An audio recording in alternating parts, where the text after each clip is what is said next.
News ఈరోజు మరి ఇంతమంది మరి సముద్రంకి వెళ్ళాం కదా, సముద్రంకి వెళ్ళి చేపలు ఏమేమి తీసుకొస్తారో ఇక్కడ వరుగులు అంటారు. ఆ వరుగులు తీసుకొచ్చి ఇక్కడ ఓనర్ నాడు ఆ వరుగుల్ని కొంచెం ముందు రండి, ఆ వరుగులు తీసుకొచ్చి ఇలా దీన్ని అంటే మధ్యలోకి చీరి ఉప్పు పెట్టి వాళ్ళు ఆరేస్తుంటారు. ఇక్కడ ఓనర్ ఉన్నాడు, సరే ఓనర్ తో మాట్లాడదాము. నమస్తేనే. నమస్తే. ఏం చేపలు అంటారు వీటిని రిబ్బన్ ఫిష్ అని చెప్పని అంటారండి. అయితే ఈ బోట్లో వాళ్ళు తీసుకొస్తారు, వాళ్ళ దగ్గర నుండి మనం కొనుక్కొని ఇలా కోయించి డ్రై చేసి కర్రల మీద. ఎక్కడికి వెళ్తుంది మళ్ళీ ఇది సందోలు, చూపెట్టండి అక్కడ వెళ్దాము. ఇది సందోలు, తెనాలి, విజయవాడ, గుంటూరు అట్లా పార్టీలు కొంతమంది ఫస్ట్ ఎండ పెడతారా? ఎండ పెట్టాలి. అదిగో ఇప్పుడు అలా ఎండ పెట్టేసుకుంటే మనం ఒక 3 రోజులు 4 రోజుల పాటు. ఒక 2 తీసి చూపెట్టండి కెమెరాకు. ఇది చూస్తున్నాం కదా మనము, ఈ రకంగా అక్కడ అమ్మ కూడా చాలా హార్డ్ వర్క్ చేస్తుంది. దానికి ఉప్పు పెట్టి కట్టేసి ఇలా చూపిస్తున్నారు. చెప్పండి. ఇలా కోసిన తర్వాత ఒక 2 గంటలు ఆగిన తర్వాత దీన్ని ఇట్లా ముడివేసి అలా కర్రల మీద. ఎన్ని రోజులు ఎండాలా మీ దాదాపు? మామూలుగా 4-5 రోజులు ఎండాలి. 4-5 రోజులు. ఓకే. మరి వర్షం వస్తే ఎట్లా ఖరాబ్ కావా? పట్లాలు పట్టాలు ఉన్నాయి కదా, అట్నే పట్టాలు అని చెప్పని అంటాము. అవి 1-2 వేసుకొని జాగ్రత్త చేసుకుంటాం. ఒకవేళ బాగా వర్షాలు వస్తున్నాయి అంటే ఏమి ఉండదు, దీంట్లో పురుగు పడిపోయింది. అప్పుడు పనిచేయదు. అప్పుడు నష్టమే కదా మీకు? నష్టమేనండి. ఎప్పుడు నష్టం జరిగింది అలా మీకు? ఎందుకు జరగలేదండి, మొన్న రీసెంట్ గా తుఫానుకు కూడా దగ్గరగా ఒక 60-70 వేలు పోయింది. అంటే మీరు ఎంత కొంటారు దీన్ని? ఇట్లా మీరు టన్ను లెక్క ఉంటారు కదా? టన్ను లెక్కే. ఇప్పుడు ఇది వచ్చేటప్పటికి టన్ను వచ్చి 75,000. ఒక టన్ను 75,000. అంటే వర్షం వచ్చి మన ప్రాబ్లం అయితే 75,000 కట్టాల్సిందే, వాళ్ళకి ఖచ్చితంగా కట్టాల్సిందే. మొత్తం దీంట్లో పోగా ఏమన్నా మిగిలితే మా అయితే ఒక 17,000, 18,000, 20,000. హార్డ్ వర్క్ చేస్తే మనం మిగిలేది 15,000-16,000.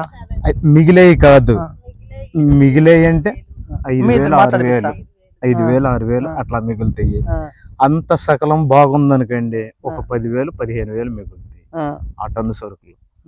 ఇక అట్లా జీవనాధారం అండి. Okay, thank you. మరి ఒక్కసారి మనము అమ్మతో మాట్లాడిపిద్దాం. మరి చాలా హార్డ్ వర్క్ చేస్తుంది.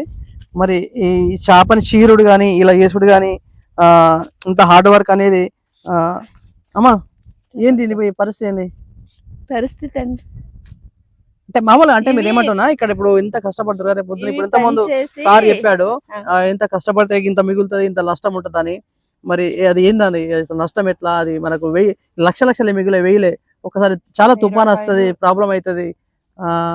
ఇంత హార్డ్ వర్క్ చేస్తారు, చాలా చూస్తున్నాము.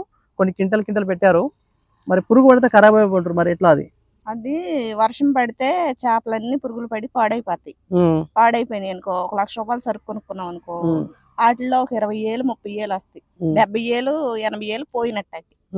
అప్పుడు మమ్మల్ని ఎవరు ఆదుకునే వాళ్ళు కూడా ఉండరు. అంటే మీరు సార్ సముద్రంకి వెళ్తారా? మీరు తెచ్చుకుంటాం, సముద్రం కాడికి వెళ్ళి బోట్ల దగ్గరికి వెళ్ళి కొని తెచ్చుకుంటాము. కొని తీసుకొచ్చుకుని చేసుకుని మార్కెట్ తీసుకెళ్ళి అమ్ముకుంటాం.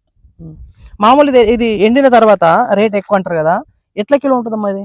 ఇప్పుడు 100 కిలోలకు వచ్చి 3 మనుగులు అవుతాయి. 3 కేజీలు వచ్చి 10 కేజీలు వచ్చి 3 కేజీలు అవుతాయి. అప్పుడు దాన్ని బట్టి రేటు అమ్ముకుంటాం.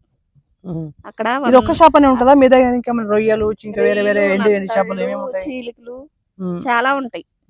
అవి మేము ఇవరకే తెచ్చుకుంటాము.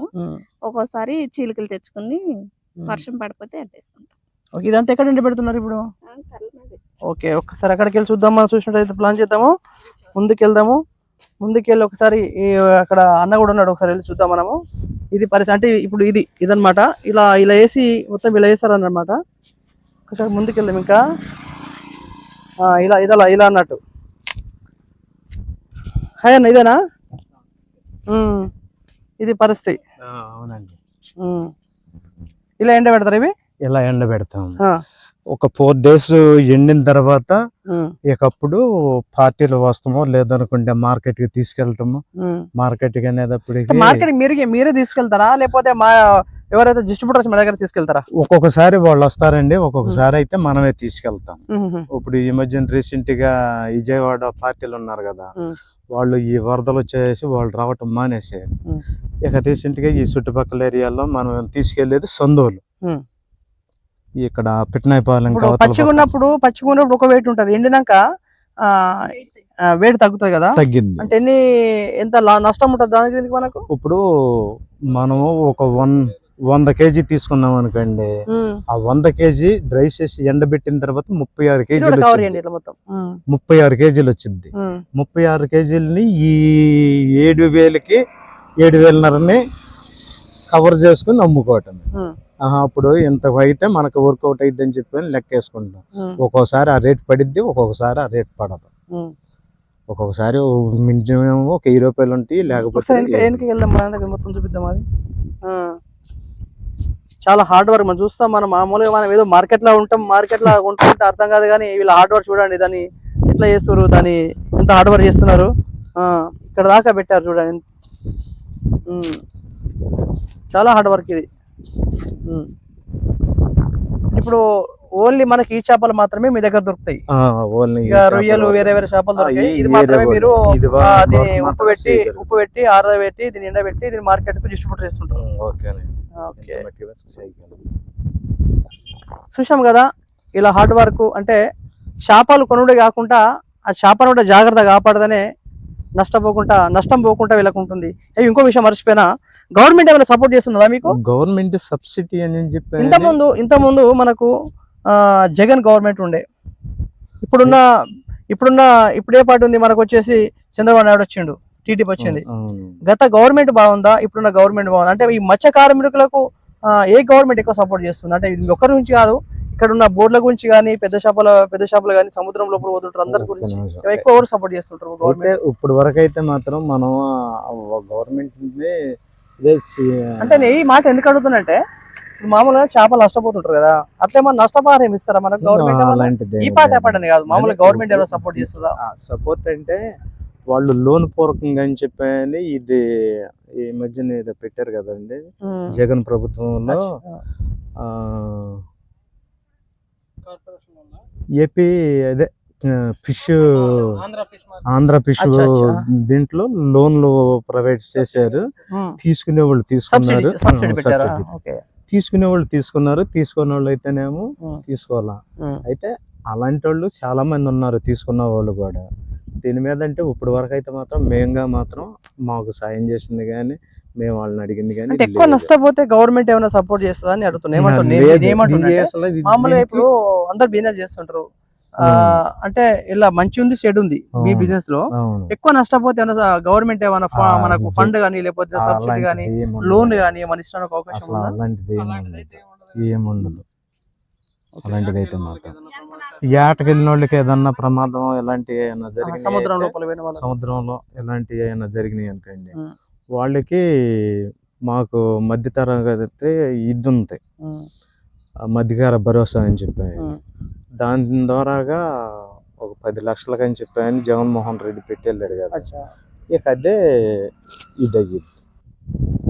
జగన్ గవర్నమెంట్ ఉన్నప్పుడు మీరు ఏమో స్కీమ్లు పొందారు, ఏమో బెనిఫిట్ పొందారు? అవన్నీ బాగానే ఉన్నాయండి. జగన్ ప్రభుత్వం హయాంలో మధ్యకార భరోసా కింద 10,000 చొప్పున ఇచ్చేవారు.